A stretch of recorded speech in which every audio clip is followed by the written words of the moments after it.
We have a new highest earner here at Atalanta. Previously, £120,000 was as high as I was willing to go, but I've broken my own rule, and you might be able to guess who I've broken my own rule for. Zakarian. New deal, 130k. Not the biggest wage rise in the world in terms of how much it goes above what our previous highest was, but nevertheless, he is now officially the highest earner at the club. A new 5-year deal signed, and after last season, this season he's taken it to a whole nother level. 5 goals in the league, 3 assists in just 6 league games. We are on fire, and well, today we are going to be taking on Napoli away from home. Not the easiest game in the world. And then following on from that, the small matter of Liverpool in the Champions League. Not the easiest games today. Should we go see how we get on? Yes, folks, how is it going? And welcome back to episode number 31 here with Atalanta. Today we have, as I already said, 2 rather important games. We are already at the end of November. 7 games played since we were last here. Lots of clean sheets, lots of wins. There was also a defeat, though. And in fact, that defeat came immediately after last episode. Of course, a triple header last time out. And well, to kick off October, nice easy game, Liverpool away. Yeah, not exactly an easy game. It was an even game, though. We only lost this one 2-1 at Anfield. I'm hoping that now we're taking them on today in our own back garden, we will be able to get one over on the English outfit. And while the player who scored the all-important goal for them was Osimhen. Of course, a player who starts in Serie A. They signed him for £70 million from the other team we take on today, Napoli. Everything's just interlinked today, it feels like. Good news, that is the only time we've slipped up as of late, because as you can see, through the month of October, we've looked rather good. And in this run of games, there's been some rotation going on, including against Verona here. A 1-0 win, a win in which Tonali got his first, in fact, so far, his only goal for the club. The 24-year-old really has hit the ground running for £88 million. I'm not sure what I expected, but in terms of what he has offered, it's exactly what we've needed. He has turned up in this game. He did get us the win. Following on from that, we beat Fiorentina 3-0. Good result here. Raspadori with 2, Zakarian with 1. We then took on Celtic in the Champions League and got our second win of the group stage, 2-0 at home. A result that I expected. Maybe would have liked a goal or 2 more, but a win is a win at the end of the day. And we ended the month with another clean sheet, another 2-goal win, and this time it was against Benevento. In the end, it was Pabega and Luca with the goals. Little bit of bad news. Luca, unavailable at the moment, injured for up to 4 weeks, sprained his knee ligaments, not an insignificant injury. He's not exactly the quickest player already, so I'm hoping his pace isn't going to go down too much more.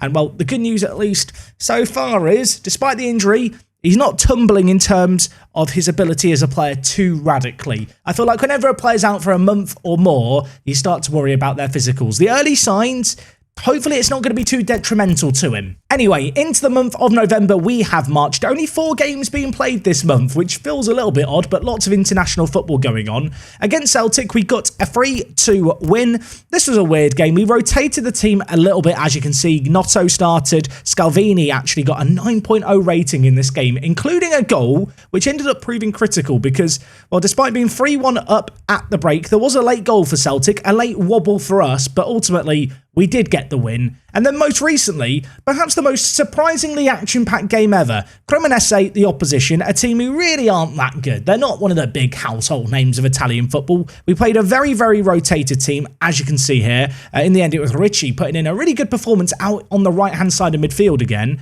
This one finished 5-3. We were 2 goals down at half-time. Gnotto and Luca got us back into it. They then went back 3-2 in the lead, and it took a flurry of goals inside the last half an hour to eventually get the win. Wasn't exactly straightforward. I was very relieved when we got the 3 points in this one. So just looking at the league table, 10 games played, 10 wins. We've been playing really, really well, and we are still continuing to play with the 2 centre mids on attack in our system. You can see 28 goals scored for, 8 against. Immobile, not doing very well compared to last year. Only 7 goals, and whilst, well, we don't have a player in the top goal scoring stats, if we just take a look at the average ratings, what is it? 10 of the top 12, I think, are Atalanta players. We're in pretty good company here towards the top in terms of the players. Good to see Mancini, of course, one of the new signings, doing well. Badiashile also up there in our defence. Tammy Abraham and Valenzuela, the only 2 non-Atalanta players in the top 10. it really does feel like it's been a good team performance so far this season. So whilst we have had fewer games in November, and there have been a couple of international breaks which have offered an opportunity to rest players, I have still been rotating the team fairly heavily. You can see here just how the I guess first team opportunities are spread. Marco's played just about every game for us, so he has 14 appearances. The next highest, you can see 10 games for a handful of players. It's been quite nice, I suppose, to give players like Ravella game time, and when they've played it in games, they've done well, and as a result of that, he's actually played twice in 2 separate international breaks for the Italian national team. So yeah, in the case of Nicolo, doesn't even need to be playing regularly to get in the national team, which is interesting. If we just look at the national team, very Atalanta dominated. There's the main national team, plenty of our players, but if we just have a look at the under-23s, couple more here, under-21s, even more here. Yeah, the future's looking rather bright, and just a little update on perhaps our best young prospect, Chimini. I don't think this 17-year-old's very far away from a first-team appearance or 2. I actually think he could be a really good left midfielder in our system, or centre mid. Of course, you can see here, either-footed, perfectionist personality, slightly injury-prone. He's not had any injuries yet, cross fingers, touch wood. Yeah, I think he might be playing for us by the end of the year. Just taking a peek at our Champions League group, you can see here, of course, we are just behind Liverpool, who beat us when we took them on at Anfield. Later on today, we have a chance to beat them, and if we do that with a game to spare against Sevilla, we will be guaranteed a spot in the knockout stages, which is where we want to be. If we fail to beat Liverpool, there's a very small chance we could still bottle it, and Sevilla could end up pipping us, I suppose, to second in the group. Hopefully that's not going to happen. In terms of team news for this away game against Napoli, Napoli currently in 5th. They're not a bad team at all. We need to be at our best today. We're going to try and be at our best. You can see Raspadori and Sesko starting up top. Luca injured, as I already mentioned. Besides that, not too many team issues to mention. Zach Hyen's fitness is maybe a little bit of a question mark. He's been playing a lot of football, both for Armenia and ourselves, but I feel like for a game like today's, especially with his current form, it'd be a tiny bit criminal to drop him. But he is the kind of player who, if we do get ahead earlier on, I might look to rest towards the end of the game. So we are playing in our red kit today. It always feels weird when we're playing in our red kit. It doesn't feel normal, but hopefully it's not going to impact our performance. Hopefully the players won't be thrown off. And while I thought Musa was going to have a chance, DeMarco nearly had a chance as well and hit the post. I mean, 3 minutes in, we are knocking on the door already. We are a team that love to score goals, have a good defensive record. We nearly got off to the perfect start here. Anguissa, wide to Di Lorenzo for Napoli here. Maybe trying to make something happen in the wide areas. Although if they gift the ball to DeMarco like that, they might find themselves in a whole world of trouble. Badiashile plays it forward to Raspadori. Back to DeMarco, crosses it in. Sesko's there. And he heads it over. Corner for Napoli. Vargas to take it. He has been right up there in terms of assists. And, well, we have to be wary of the set-piece threat that Napoli do possess. They've got some pretty good headers of the ball and some good set-piece takers of their own. And, well, the longer this game remains 0-0, the more nervous I'll get every time they get a set-piece as well. They might even have an opportunity here. Bringing the ball forward. It's Belotti leading the line for them. They are playing that 4-3-3 system that a lot of teams seem to enjoy playing against us. I feel like last year we were punished a lot more in the wider areas, and historically we have been with the wide centre-backs. I feel like somehow that's been less of a factor this year. Maybe that's placebo. Maybe I'm just ignoring the times where it has caught us out. Well, for all the times where it catches us out, very often that wide centre-back gives us the extra man forward and gives us a chance to create something, which we very nearly did there.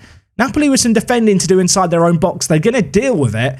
And halfway through this first half, still 0-0. We are edging out possession, creating more. Still need to try and find that all-important breakthrough here because, yeah, Napoli they're a good team. They're a scary team. They're a team we need to be wary of. Although if they want to lump it forward to Belotti like that, that would be fine. We are very good, I feel like, at dealing with balls in the air, especially when it's lumped forward towards someone like Belotti, who, I mean, he's not terrible in the air, but he's not the best in the air. He's not a big, scary, kind of Luca-like target man that we need to be fearful of. Merritt plays the ball wide. DeMarco gets his noggin on it, heads it in the vague direction of Raspadori, but he's not able to get on the end of it. Now Napoli looking to build from deep. Fabian has both Almada and Zakhayan to get through. I'll tell you what, he skips through both. He plays the ball forward to Belotti. Mancini puts in a tackle, but it falls straight to Matthias Vargas. I talked about his potential to assist. Maybe I should acknowledge his potential to score. It's his 3rd goal of the season. And that all came from a run through the middle by Fabian. He just danced past, I think it was Almada, pulled his pants down, then the pass was blocked, then another pass was blocked, and the ball does some weird stuff in the 3D. In 2D, it fell to Vargas. That's what I have to accept. And with it, Napoli take the lead. 5 minutes left of the half. I'm getting shouty. I demand more. Can it inspire something before half-time? No. Okay, I got shouty before half-time. I'm getting shouty again. We need to do something more. We need to do better than this. I believe that we can do better than this. And of course, immediately a highlight starts to start the half, and it's in our half. We're doing defending. This is not what I want to see, folks. This is not what I'm here for. Vargas, the goal scorer in the wide area, plays it into Belotti, and I'll tell you what, Romero, I think it was Romero. It was Romero. Heroic defending by the Argentine there. Massive tackle. I still have a bit more to do here. Ball floated in. Romero gets it away again. What a bloke. What a man. Vargas still in possession, though. He was offside. Breathe a sigh of relief. Everything is fine. Badiashile with a throw-in for us. We've given it away immediately. Evander switches it. Not again. Matthias Vargas has just spanked it into the bottom corner to make it 2-0. That's not good. That's really not good. He just worked it through the middle. I mean, I say he worked through the middle. Badiashile's throw-in here. Not ideal. DeMarco just gets beaten to it by Politano. And then the counter-attack is sprung by Napoli. Vargas strokes it away. Makes it 2-0.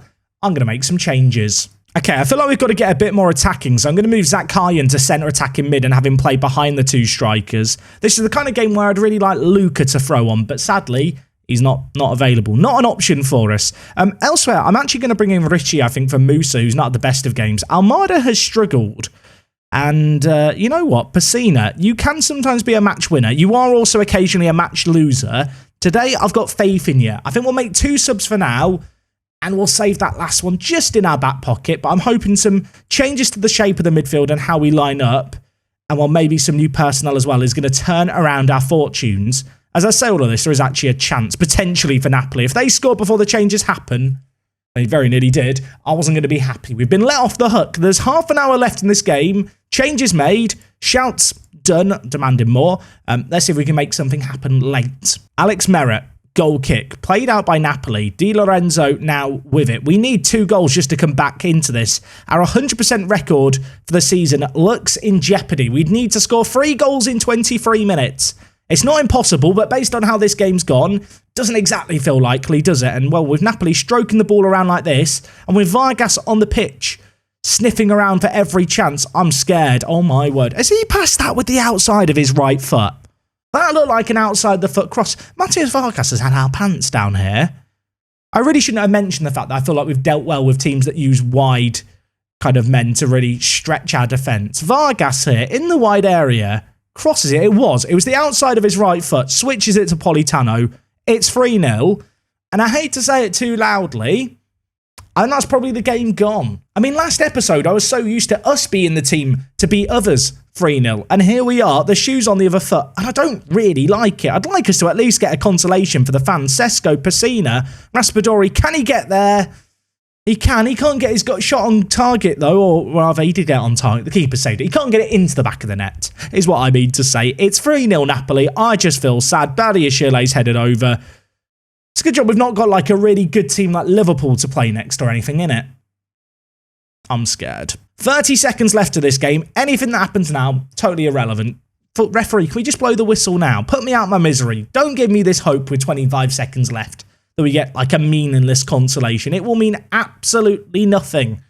I mean, with Napoli in possession, maybe I should be more fearful that they could score a 4th to end this game and really add just a kick in the gonads to end the game. Evander, Belotti, Marco saves it. Get me out of here. You are not good enough tonight. I'm not happy. Did we get unlucky statistically? Were we the better team? I don't know. Apparently we were wasteful. We had an XG of 2.11. Their XG was 1.43. We had 17 shots to their 10. 54% of the ball. Here's the difference, though. Matthias Vargas, he scores the chances that come his way. He crosses the ball incorrectly when it comes his way. 3 goals, 7 assists, 2 player of the matches. He's having a pretty good season, isn't he? Apparently, I locked the team up in the dressing room following the game. That doesn't sound like me, although I do get angry. The players probably slipped me a Snickers to calm me down or something. Either way, I am not a happy camper. And to make things worse, Liverpool, 4 days away. We've got to play them in the Champions League. If we lose that, there is a risk that we don't make it out the Champions League group stage because we do have Sevilla in our final game that would be a decider. Don't feel particularly prepared for this next one, but surely it can't go worse than what we've just witnessed here. Okay, folks, game number 2 against Liverpool. Now, they have already qualified from this group. They shouldn't care about this game. This should be a nice and simple match. Very rarely works out that way. This Liverpool team are rather good. If we just have a look at their kind of previous starting 11, you can see here, Yusuf Demir plays as their centre attacking mid. If you played Football Manager this year, you know that this bloke's quite good. Elsewhere, they've got Jota, Salah, Keita's still at the team, which is maybe a little bit of a weird one. If we just look at their team as a whole and sort by rating, you can perhaps notice some other players they've signed, the likes of Declan Rice. Yeah, not a bad addition to their team. Pamecano as well, Osimhen, we've already talked about. CDK as well, they've just got down at the bottom. Yeah, their team's rather good. So I really do feel like for today's game, we've got to be at our best. And, well, in terms of the team that I'm going to pick, it's the team that played the last game just about and that really didn't do as well as I hope they might. You can see Raspadori and Sesko still playing alongside each other. Luca still a long, long way away from being fit, sadly. This game only coming 4 days after the previous one. You can see I have rested up all the players, so that is, I suppose, a small silver lining with all of this. On the bench, we have got a few options here and there. Of course, in the Champions League, only 7 options on the bench versus the 12 that we've become, well, semi-used to in Serie A. One thing that I feel like our team does like a little bit, and you might notice it from the bench really here, is especially with Luca out injured, we don't have a whole host of attacking options on the bench. I suppose Pessina maybe falls into that bracket a little bit. Obviously, with the way that we play, it's not like we play traditional wide attacking players. But to be honest, a lot of our best attacking options are kind of already on the pitch. And so if we want to change things and throw men forward, we're kind of going to be looking at the likes of Almada, Zach Hyan, even players like Musa, who can play anywhere across kind of the front attacking positions to offer us those extra incentives. It's not quite as nice, I suppose, as having those players on the bench that you can bring on. But, well, with our current budgets, we don't have the biggest budget in the world. With our current squad, it's the best that we can do. Of course, injuries also somewhat playing a factor with all of that. So getting into this game, what's how Liverpool got on offer for us? They are going to be playing a 4-2-3-1. Osimhen, CDK, Salah, Diaz as a front four. Little bit scary. As you can already see, and as we've already confirmed, they have already qualified. We are the home team here, hoping we can get revenge for the 2-1 defeat they inflicted on us at Anfield. I was starting to feel a little bit bulletproof as a team after that kind of start to the season that we'd had, but that defeat against Napoli is a little bit of a humbling one, certainly more so than the defeat we had against Liverpool at Anfield. Just as a little reminder, if we lose this game and Sevilla beat Celtic, which you kind of have to assume they will do because Celtic haven't yet won a game in the group stage, we could be in a whole lot of trouble. And we could really be in a whole lot of trouble. Liverpool have scored after 15 minutes. First highlight of the game. Ball worked into the middle. And they've scored. And we'd won 10 games in a row in the league. Yes, we'd lost to Liverpool, but I wasn't worried about that. That defeat against Napoli has stunned me slightly. This start here has me worried. Really worried. This is not good. Thrown on the far side for us. It's going to be our wide centre-back in Mancini taking it. Throws it to Musa. Sesko to Romero.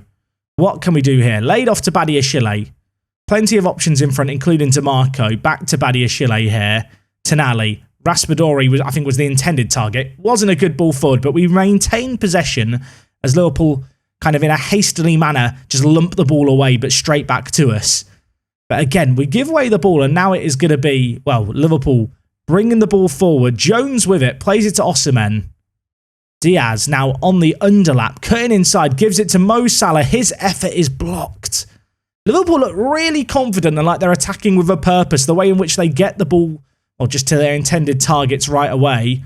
We might have some more defending to do here. Romero puts in one good tackle, might need to put in another. Diaz heads it just over. However, from the resulting goal kick, maybe we can make something happen. Maybe we can just work the ball out from the back. You know, they've had half a chance. Now it's our turn to have a chance to hopefully draw level here. DeMarco inside to Raspadori. Few players on the inside, including, I think that's Zach Hyan in the middle. Ball's whipped in. Sesko arrives, gets his head on it, but just can't get his header over the top of the ball and, well, down on target. It goes over the crossbar. And immediately we're into another highlight. 25 minutes into this game, and after the goal that only happened 10 minutes ago, this game's burst into life. Highlight after highlight after highlight. This time, Liverpool bringing it forward. Diaz playing it, well, into the box. Nice header by Mancini back to the keeper. Now we will look to do, well, our game plan. Work the ball out from the back. Zach Hyan, DeMarco. He plays it forward, looking for Raspadori. Sesko, the lone option really forward, although Almada gives it to Sesko. He strikes it away. He makes it 1-1. That's a good response. And nice to see Almada getting an assist. Almada hasn't done enough this year. I've not been critical enough of him. I feel like if I'm critical of Almada, I'm being critical of myself because ultimately, I'm the bloke who spent £67 million on him. But the assist here was nice. I thought there might be a hint of offside, but the flag hasn't gone up. There isn't even a VAR check, so it must have been on. It's all good. It's 1-1. Okay, relax. Declan Rice getting awarded a yellow card, and well, as a result of that, we will have a free kick just inside the Liverpool half. Can we maybe make something happen here? Mancini to Almada, gives it to Zakarian, who hits it, and well, it's the two centre mids linking up. Almada with his second assist of the game. You know what, Almada, great transfer. Never doubted him. Pat on the back to myself. And a good trademark finish, I feel like, at this point for Zakarian. Ball was just knocked around a little bit. This ball over the top, actually, by Mancini was really nice. Almada, first time down. Zakarian still had a lot to do. Slotted it into the bottom corner. The number 19 wheels away. That's why he's earning the big bucks. Okay, half-time here. 2-1 to the good. We might be a little bit fortunate to be in that position. But look, we've taken the chances that have come our way. We didn't do that against Napoli. I want to see us be hopefully a little bit more creative. Maybe in being a goal up now, Liverpool will feel enticed to get a little bit more aggressive, a little bit more attacking, and with them doing that, we can look to exploit some space in behind.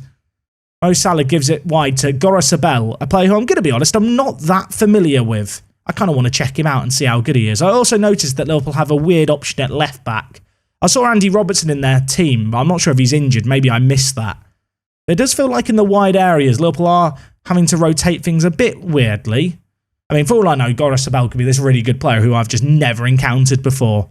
Wouldn't be the first time, and while he's putting that ball, he probably should have had an assist. Diaz has missed a sitter. Okay, apparently Gorosabel is a Spanish player who was playing for Sociedad, is playing for Sociedad, and moved to Inter in this universe, and then moved on to Liverpool kind of halfway through last season. I also noticed at left back, they've got Critchley playing for them, which is an odd one. We'll check him out in a moment, but not before Liverpool maybe have a chance here. I've kind of mentioned maybe their fullbacks are an area of weakness, but right now they seem to be involved in everything that they're doing. Ball worked into the middle. Osimhen was lurking away. You get rid of it initially. Zakarian now to Raspadori. It's a 2-on-2. Ball, big searching ball to Sesko. He takes it down nicely. Musa in support.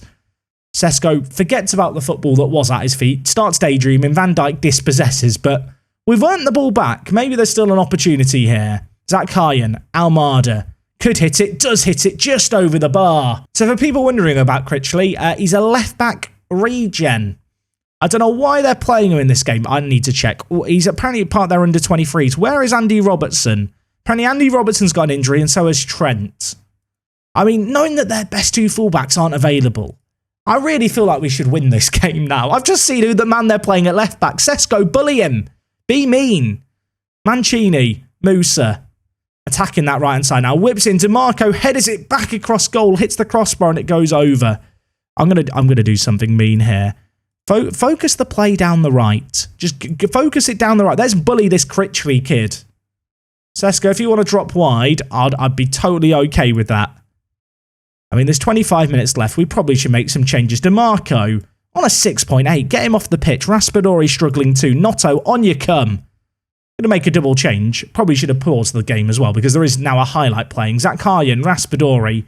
Be very typical, wouldn't it, if the two men I'm about to sub off now link up and score. Tonali, Badiashile. Bit isolated, actually, the left centre-back. Has to go all the way back. Tonali with the ball. Switches it to Musa. Lovely ball. Options in the middle. Well, the option scores. It's Sesko. It's 3-1. Critchley, he's carrying a knock now, bless him. But Liverpool's fullback's just cursed with injuries. He was the man who should have probably been marking Sesko there, was Mr. Critchley. I feel bad for him. He's just a schoolboy, and we're sat here bullying him on the football pitch. Musa crosses it in. Sesko, completely unmarked, makes it 3-1. 24 minutes left. I'm going to confirm the changes I was going to make anyway. But hopefully now we can see out this game. Corner for Tonali. Whips it in. Badiashile's under it. Alisson forced into a really, really good saving goal there for Liverpool. Keeping them in this. This was a great opportunity, really, to make it 4-1. He stopped it, but the highlight continues. Is there more going to happen here? Gorosabella's moved to left back. Henderson, I think, is now playing right back for Liverpool. Poor Critchley. We injured him so badly, he's now to go off the pitch, and Jordan Henderson is now the right back. This really is a cursed timeline for Liverpool, isn't it? I say all this. Henderson's on the attack. Henderson might make something happen. I wish I hadn't said anything. Why did we bully Critchley? Are we the baddies? We bullied a schoolboy off the pitch and now his replacement has scored. Oh, you couldn't make it up. It's 3-2 here. There's still 20 minutes left as well. Henderson bringing the ball forward. I mean, Diaz is just completely unmarked. Musa, I'd like to see him track the man there. He doesn't track him. It's 3-2. Liverpool free kick in a dangerous area. Musa is going to be the man under it. Options in the middle. CDK is one of them. He hits it on the volley against the post. I think he was offside. It wouldn't have counted, but we need to do a little bit more here. I'm going to just tell the players, let's just hold on to the ball. We don't need to focus down the right anymore, although I feel like just using the whole pitch probably helps us more than trying to focus it in the wide areas. Now it's time to time waste. Now it's time to just kill off this game. 4 minutes left. No more highlights, please, Football Manager. You've not listened to me, Football Manager. Why have you done this? Diogo Jota, free header, just over. Everything's fine. I'm calm. 3 minutes of added time left in this game. There were 5 total. The time is slipping away. We're going to win this game 3-2. That's revenge for the defeat at Anfield. Wasn't the most convincing of results, but we just about made it work. I'm not going to complain too much. With that result, we do go top of the group, and irrespective of the Sevilla v Celtic game, we will be in the Champions League knockouts. Oh, we really needed this win after the Napoli one. I am mightily relieved. And there you have it. Official confirmation. We are into the Champions League, qualifying from Group B. Things you love to see. So just having a little look at the upcoming schedule, we have got Sevilla and Inter back-to-back, but to be honest, with us through in the Champions League and with Inter not immediately challenging us, I'm kind of tempted to avoid doing those games so soon. So instead, I think I'm going to join you sometime in January. Maybe we'll do kind of the Lazio Super Cup final and then do it alongside a game against either Brescia or Genoa. Maybe gives us an option just to play a B team for you guys to see some of the lesser featured first team players who maybe you've not seen so far this episode, because, you know, there's players like Scalvini who are playing decent first team football and are developing, who deserve to have the spotlight. It can't, you know, we can't just always give the spotlight to the same 3 defenders. You know, next episode, the B team's getting a run out. I've decided. Hopefully you guys are looking forward to that next episode. I'll see you guys then for more Atalanta action. And that is all from me today. I'll see you soon. It is me, Jack, and I'll talk to you all in a bit. I'm out.